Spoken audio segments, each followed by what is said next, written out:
అనంతకుల గోత్రోభవస్య నామధేయస్య పేర్లు చెప్పండి. వెంకటేశం నామధేయస్య వీరలక్ష్మీ నామ్ని, లక్ష్మయ్య నామధేయస్య రాణి నామధేయస్య సతీష్ నామధేయస్య యశ్వంత్ నామధేయస్య కీర్తి నామధేయస్య చంద్రశేఖర్ నామధేయస్య సరిత నామధేయస్య సౌఖ్య నామధేయస్య మానసాదీప్ నామధేయస్య अस्माकं सह कुटुंबानां क्षेम स्थैर्य विजय वीर्यावयु आरोग्य ऐश्वर्यावृद्धिरस्तु श्री पुण्यलिंगेश्वर स्वामी सन्निधौ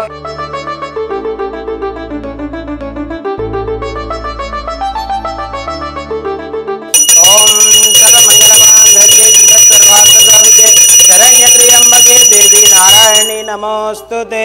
ओम श्री महापुण्यलिंगेश्वर स्वामिने नमो नमः. इति आनंद परिमल कर्पूर मंगल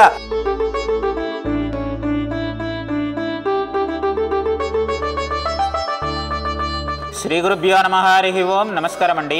యాదాద్రి చౌటుప్పల్లో ఉన్నటువంటి అమ్మానాన్ననాథుల పుణ్యలింగేశ్వర స్వామి క్షేత్రంలో ఉన్నటువంటి మతిస్థిమితం లేనటువంటి అనాథులకు అభాగ్యులకు అన్నదానం జరిపించేవారు. చాంద్రమానేన విశ్వావసునామ సంవత్సరం మహాలయ పక్షం 16/9/2025న అనంతకుల గోత్రోద్భవులు చల్లూరు రాజంపేట యాదాద్రి వాస్తవ్యులు కీర్తిశేషులు పోకల నారాయణ గారు ధర్మపత్ని విశాలక్ష్మి గారుల యొక్క జ్ఞాపకార్థం సందర్భంగా అనంతకుల గోత్రోద్భవులు వెంకటేశం గారు ధర్మపత్ని వీరలక్ష్మి, చంద్రశేఖర్ గారు, సరిత గారు, సౌఖ్య గారు, మానసాదేవి గారు మరియు లక్ష్మయ్య గారు, రాణి గారు, సతీష్ గారు, కీర్తి గారు, యశ్వంత్ గారు కుటుంబ సభ్యులందరూ అనాథులకు అన్నదానం జరిపించుచున్నారు. కావున వారికి వారి యొక్క కుటుంబ సభ్యులందరికీ ఆయుర ఆరోగ్యములతో పాటు పుణ్యలింగేశ్వర స్వామి వారి ఆశీస్సులు ఎల్లవేళ్లలా వెన్నంటి ఉండాలని కోరుకుంటూ ప్రత్యేక ధన్యవాదములు తెలియజేస్తూ కీర్తిశేషులు పోకల నారాయణ గారు, విశాలక్ష్మి గారుల యొక్క పవిత్ర ఆత్మలు శాంతి చేకూరాలని పరమేశ్వరుణ్ణి ప్రార్థిస్తూ వారి కుటుంబ సభ్యుల చేతుల మీదుగా అన్నదాన కార్యక్రమాన్ని అంగరంగ వైభవపేతంగా నిర్వహించడం జరుగుతున్నది. అన్నదాత సుఖీభవ, అన్నదాత సుఖీభవ, అన్నదాత సుఖీభవ అన్నదాన కార్యక్రమాన్ని ప్రారంభించండి.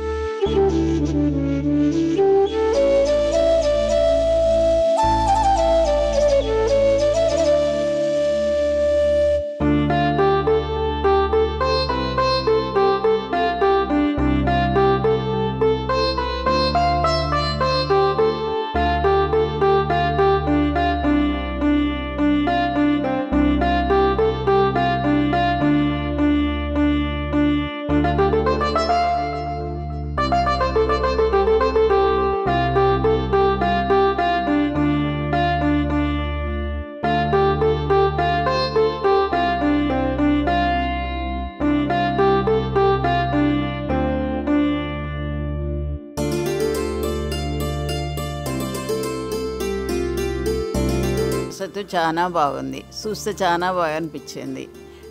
మా అత్తయ్య మామయ్య పితృపక్షం కదా అని వాళ్ళ పేరు మీద ఇద్దామని వచ్చినాం అన్నట్టు. చాలా బాగా ఉంది. 10 మందికి వడ్డన చేసినాం. చూస్తే మళ్ళీ రావాలనిపిస్తుంది మాకు. అంతా చూసే వరకు మళ్ళీ మళ్ళీ రావాలనిపిస్తుంది నాకు. ఇంకా చూస్తే వీలైతే చూద్దాం అనుకుంటున్నాం. ఇక్కడ వసతులు అన్నీ బాగున్నాయి. హాస్పిటల్ కూడా చూసాము. హాస్పిటల్ కూడా చాలా నీట్గా ఉంది. అండ్ అన్నదానం కూడా మా చేత ఒక 10 మందికి అన్నదానం చేయించారు. అది కూడా బాగుంది, బాగా అనిపించింది. మళ్ళీ టెంపుల్ ఓపెనింగ్కు రమ్మని కూడా ఆహ్వానించారు. టెంపుల్ ఓపెనింగ్ రోజు వస్తాం. మహాలయ పక్షంలో అన్నదానం చేసుకుంటే పెద్దల ఆత్మశాంతి చేకూరుతుందని రావడం జరిగింది. మాకు తోచినంత రైసు చేశాము, దానం చేశాము. మా చేత అన్నదానం కూడా ఒక 10 మందికి చేయించారు. దీనివల్ల మా పెద్దల ఆత్మశాంతి చేకూరుతుందని చెప్పి వాతావరణం చాలా బాగుంది, పీస్ఫుల్ ఉంది. బిల్డింగ్ కూడా చాలా పెద్దగా ఉంది.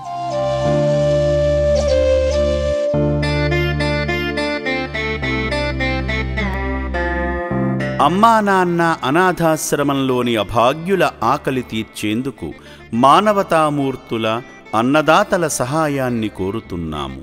ఈ రక్షణాలయంలో జీవిస్తున్న నిర్భాగ్యులకు 3 పూటలా అన్నదానం చేసేందుకు నిత్యావసర వంట సామగ్రి నిల్వలు సరిపోక ఇబ్బంది అవుతోంది. ఈ స్థితిలో ఆకలి తీర్చే మానవతామూర్తుల సాయం కోసం ఈ అభాగ్యులు ఆశగా చూస్తున్నారు. దయగల దాతలారా, వీళ్ళు మీ బిడ్డలే అనుకుని నిత్యావసర వంట సరుకులను అందిస్తే వాళ్ల ఆకలి తీరడం ద్వారా ఆ పుణ్యమంతా మీకే దక్కుతుంది. సేవాభావంతో మీరిచ్చే కేజీ బియ్యంతో నలుగురు అభాగ్యులు కడుపు నిండా తింటారు. 3 పూటల 1800 మంది ఆకలి తీర్చాలంటే ఎంత కష్టమో ఒక్కసారి ఆలోచించండి.